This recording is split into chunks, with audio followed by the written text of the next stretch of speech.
Армысыздар,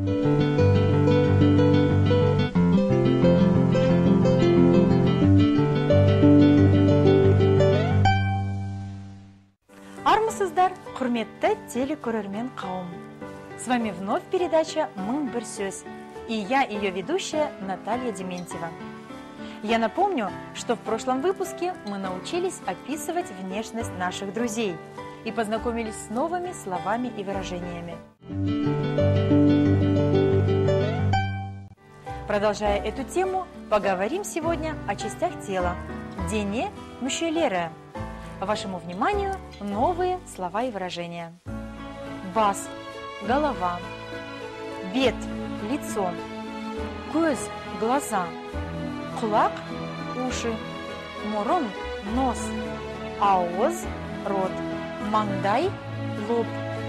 Иық – плечи. Қас – брови. Ерін – губы. Тіс – зубы. Ойлайды – думает.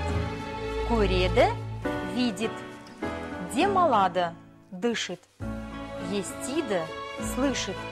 Тамақтанады – питается. Сөйлейді – говорит. Жүреді – ходит. Ұстайды – держит. Адамның бас мүшесінде шаш, бет, көз, құлақ, мұрын, ауыз, маңдай, иық, қас, ерін, тіс, тағы басқа мүшелері орналасқан. Адамдар баспен ойлайды, көзбен көреді, мұрынмен демалады, құлақпен естиді, ауызбен тамақтанады, тілмен сөйлейді, аяқпен жүреді, қолмен ұстайды. Дене мүшелерін таза ұстау керек.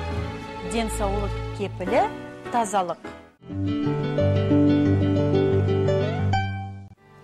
Бас – голова. Бет – лицо. Көз – глаза.